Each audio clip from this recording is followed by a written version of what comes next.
आध्यात्मिक व्यक्ति, जिसे हम साधक या भक्त कहते हैं, जो हमेशा परमेश्वर की तलाश में रहता है, आध्यात्मिक विषयों को लेकर चर्चा करता है, धार्मिक सद्ग्रंथों को सिरोधार्य मानता है और धार्मिक क्रियाओं को सबसे ज़्यादा महत्व देता है।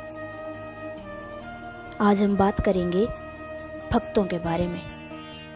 भक्त, जिसकी परिभाषा हम आपको पहले ही बता चुके हैं, परमेश्वर के चाहने वाला व्यक्ति भक्त कहलाता है। दर्शकों, जो भी भक्त या आध्यात्मिक व्यक्ति होता है, उसके जहन में हमेशा कुछ अजीबोगरीब सवाल बने ही रहते हैं। वो अजीबोगरीब सवाल जो हैं आध्यात्मिकता को लेकर ही होते हैं।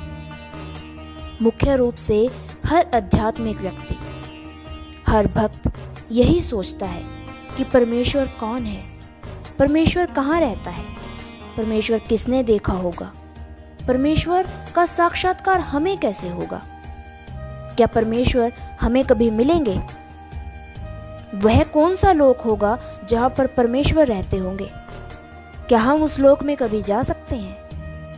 कुछ इस तरीके के सवाल आध्यात्मिक व्यक्तियों के दिमाग में बने ही रहते हैं और इन्हीं सवालों के उत्तर जानने के लिए हर एक आध्यात्मिक व्यक्ति पढ़ता है अपने सद्ग्रंथों को, जाता है संतों के पास।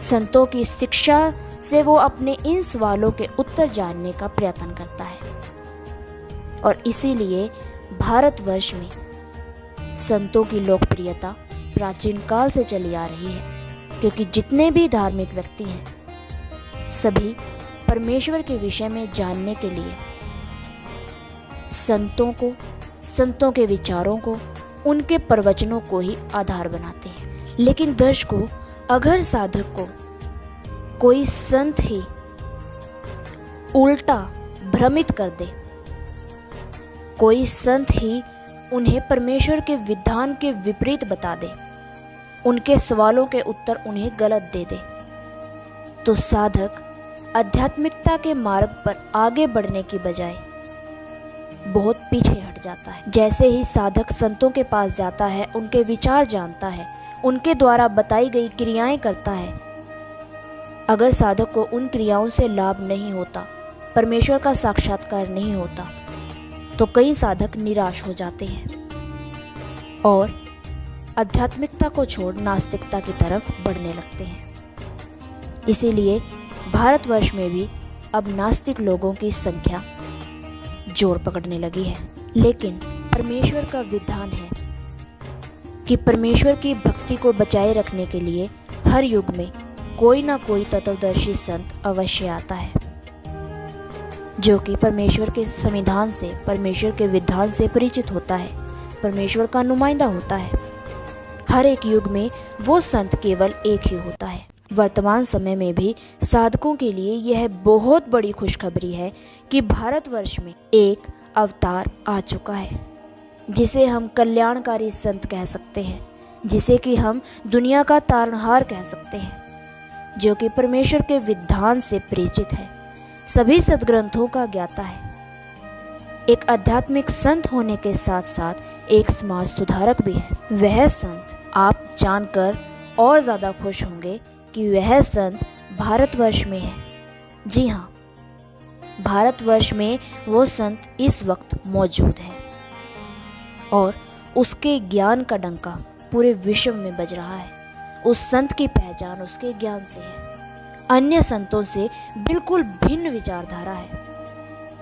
अपनी सबसे अलग विचारधारा के कारण वह संत दिनों दिन लोकप्रिय होते जा रहे हैं। वह अवतार भारतवर्ष के हरियाणा राज्य में आया हुआ है। दर्शकों, यदि हम उस अवतार के नाम की बात करें तो वह संत जगत गुरु के नाम से प्रसिद्ध है। जगत गुरु तत्वदर्शी संत रामपाल जी महाराज। आपने बिल्कुल सही नाम सुना है। जगत गुरु तत्वदर्शी संत रामपाल जी महाराज एकमात्र ऐसे संत हैं जो कि सद्ग्रंथों के ज्ञाता हैं। जो भी प्रभु प्रेमी आत्माएं हैं, भक्त हैं, आध्यात्मिक व्यक्ति हैं, उनके सभी आध्यात्मिक सवालों के उत्तर देने में सक्षम है। आज तक हमें यही नहीं मालूम था कि परमेश्वर कौन है, कहाँ रहता है, किसने देखा है, हम उसे कैसे देख पाएंगे। वर्तमान समय में जगत गुरु तत्वदर्शी संत रामपाल जी महाराज जी ने सभी सदग्रंथों के आधार पर यह सिद्ध कर दिखाया है कि परमेश्वर साहिब कबीर है, जो कि आज से 600 वर्ष पहले काशी की धरती पर आए थे। उत्तर प्रदेश में काशी की धरती पर आने वाले कबीर साहिब ही पूर्ण परमात्मा हैं, जिन्हें हम आज तक कवि की उपाधि देते आए हैं। लेकिन वर्तमान समय में जगत गुरु तत्वदर्शी संत रामपाल जी महाराज जी ने इस रहस्य को बेपर्दा किया है कि वो कवि नहीं थे, वो संत नहीं थे, वो भगवान थे। इस चीज का प्रमाण हमारे वेद देते हैं, हमारी गीता, पवित्र कुरान शरीफ, पवित्र बाइबल, सभी पवित्र सदग्रंथ इस बात का प्रमाण देते हैं कि कबीर साहिब जी भगवान हैं। यदि आप इन प्रमाणों को जानना चाहते हैं तो आपको जगत गुरु तत्वदर्शी संत रामपाल जी महाराज जी के मंगल प्रवचन सुनने होंगे। संत रामपाल जी के मंगल प्रवचन आप बहुत इजीली सुन सकते हैं। उनकी वेबसाइट है www.jagatgururampalji.org और उनका ऑफिशियल यूट्यूब चैनल है संत रामपाल जी महाराज जी के नाम से।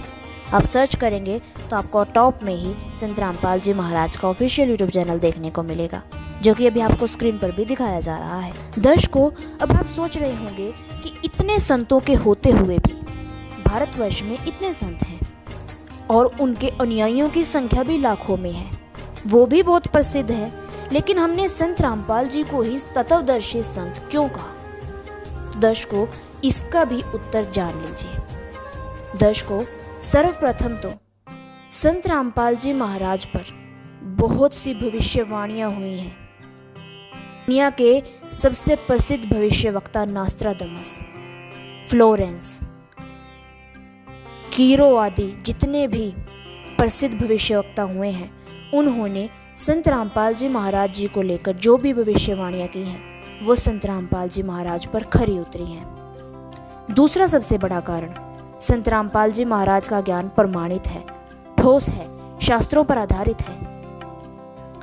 तीसरी बात, संत रामपाल जी महाराज अन्य संतों की तरह आडंबर नहीं रचाते, वे बिल्कुल साधारण तरीके से रहते हैं और परमेश्वर का विधान है कि जो भी संत होता है वो आडंबर रहित होता है। चौथी बात, जगत गुरु तत्वदर्शी संत रामपाल जी महाराज आज वो कार्य कर रहे हैं जिसको आज तक कोई नहीं कर पाया, समाज सुधारक भी नहीं कर पाए। सरकार ने बहुत सी मुहिम चलाई हैं, उन मुहिम के तहत भी वो कार्य सिद्ध नहीं हो पाए, लेकिन संत रामपाल जी के वचनों से ही वो कार्य हो रहे हैं। जैसे कि नशा मुक्त भारत, दहेज रहित भारत, चोरी, रिश्वतखोरी, भ्रष्टाचार पर रोक लग रही है। ये सभी कार्य समाज सुधारक कार्य लोग भी नहीं कर पाए। समाज सुधारक जो कार्य नहीं कर पाए वो संत रामपाल जी महाराज ने वर्तमान समय में अपने वचनों से कर दिखाया है। तो यहाँ पर सिद्ध होता है कि जगत गुरु तत्वदर्शी संत रामपाल जी महाराज कोई आम शक्ति नहीं है, वो परमेश्वर के नुमाइंदे संत हैं। और सबसे बड़ा प्रमाण संत रामपाल जी महाराज के पूर्ण संत होने का कि उनसे जो भी नाम दीक्षा ले लेता है, उनके द्वारा बताए गए भक्ति मार्ग पर जो चलता है, उनकी लाइलाज से लाइलाज बीमारियां बिना किसी दवाई बूटी के, बिना किसी झाड़ फूंक के अपने आप ही ठीक हो जाती हैं। जी हाँ, संत रामपाल जी महाराज के जितने भी समर्थक हैं, ऐसे ऐसे बहुत से उदाहरण हैं कि कैंसर, ब्रेन ट्यूमर आदि जैसी लाइलाज से लाइलाज बीमारियां संत रामपाल जी के आशीर्वाद मात्र से, उनसे नाम दीक्षा लेने मात्र से ही समाप्त हुई हैं। इस चीज़ का प्रमाण मिलेगा आपको ऐसे ट्रू स्टोरी नामक यूट्यूब चैनल पर। उस चैनल पर भी आप अवश्य विजिट करें। चैनल का नाम है ऐसे ट्रू स्टोरी, जो कि अभी आपको स्क्रीन पर दिखाया जा रहा है। हमारा आपसे हाथ जोड़कर निवेदन है कि आपको भी इस अवतारी संत के विषय में अवश्य जानना चाहिए। आप भी संत जी के विषय में जानें, अफवाहों से दूर रहें। वीडियो देखने के लिए आपका धन्यवाद। मिलते हैं जल्दी नेक्स्ट वीडियो में। हमारे यस एला 24 को सब्सक्राइब जरूर करें। आप सभी से प्रार्थना है और भी अच्छी आध्यात्मिक वीडियो जानने के लिए।